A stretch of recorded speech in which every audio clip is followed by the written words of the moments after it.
Well, Paul, the excitement of last week, not quite the same this afternoon, but still an important victory. Yeah, I think the same result, it means we're into the next round. Is that the last 32? That's always important. No, it was a drab afternoon, wasn't it? It was a poor crowd by recent experiences. The atmosphere was very flat. I thought the weather was quite flat and a bit drizzly, and I think the performance was relatively flat. But as we just said in there, a win's a win. No one's going to judge that performance in a few weeks' time. But we want to sharpen up, ready for Wrexham. No real threat. I mean, Bath had a lot of the ball, but can't really remember Ross having a particular save to make. No, he didn't have a save to make. I think that where we saw the game going, again, there was that wind out there, so we had the advantage in the first half. Struggled to get out a bit in the second half, and obviously they almost went with 4 up top second half and give it a go. We didn't feel that we were going to concede unless something happened from one of their long throws. But I thought we defended well. I thought Simon Downer again, and Jamie in particular, were outstanding. I thought Ben Jefford had his best game for us. Yeah, called into action early. What was the news on Dan Slent's? Yeah, he's done a little hamstring on the other leg now, so he's just so unlucky. You know, he gets in the team, he does well, gets injured, and you know, we feel sorry for him. But Ben's taken his chance and ended up with the only goal as well. Yeah, I mean, we brought Ben in to play left back. You know, he's a naturally left-sided player. We haven't got enough of him in the squad, but Dan, you know, Dan picked himself from last week's performance, so. He is our first choice left back here. As I said to everyone, if you give him a chance to settle in, he's going to be a very good player for us. And it was nice for him to, you know, to get the goal. That free kick you'll see go in many times in Premiership games where if it's a good enough delivery and everyone misses it, the keeper doesn't know whether to stick or bust. So I mean, we're fortunate to get it, but as I said, we'll take anything. Came close to a second in the second half as well, but as close as anybody else did. Yeah, I mean, I thought there's 3 occasions we got 3 great crosses in the box, that went right away across, and no one connected at the far post even. So that was something we were disappointed about. We felt that we work on that a lot, trying to get that ball across into that far post area.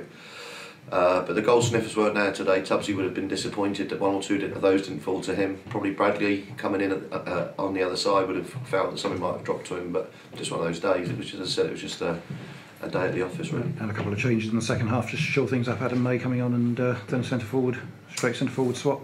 Yeah, I mean, obviously Macca, we just felt we wanted to try and hold the ball up. We weren't getting it forward quickly enough, and when we did, we weren't retaining it enough. So Macca was brought in for that reason, and like you said, Adam was brought in just to give us that extra midfielder for the last 15 minutes. But at least through to the second round, we can park the trophy for a while yet, and back to league action next week against Wrexham. Yeah, I mean, we've now got 3 important league games. You know, 2 of them are at home. Obviously, we've got the derby on Boxing Day, the derby on January the 1st. You know, the first bit is Wrexham. You know, and again, another big ex-league club coming to us. They normally bring a good support.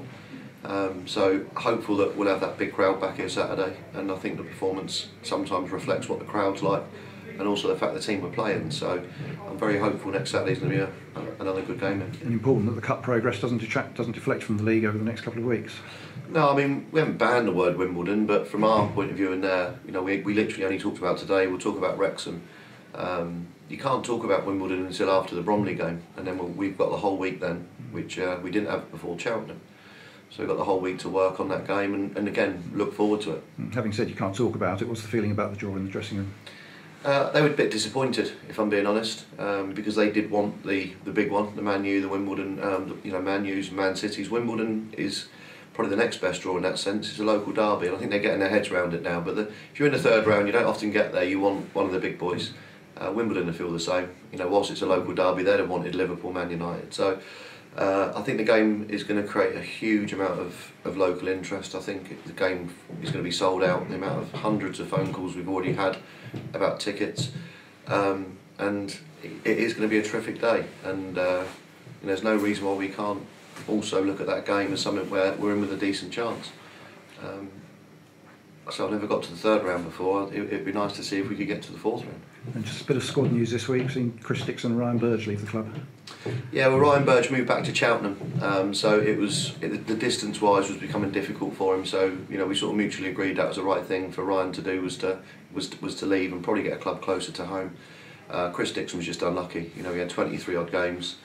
Won't get any better in terms of the goals, but what Chris did bring was that enthusiasm. He's well liked in the dressing room, and I just know that he's going to go to another team and probably score bundles of goals. But you know, just agreed with bringing Matt Tubbs in, his chances would be probably less, and he's too good a player to sit around on the bench. But good to get Bradley back from his loan at Maidstone.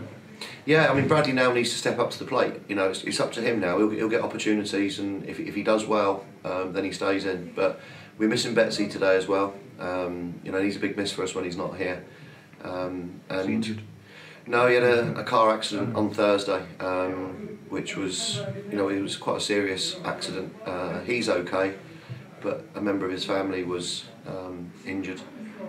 So he's with his boy at the moment, and he's going to be okay as well. But it's been a tough 2 or 3 days for Betsy. So the whole club wish him and his family all the best. Okay, thanks a lot, Paul. Cheers, Tony. Bye bye.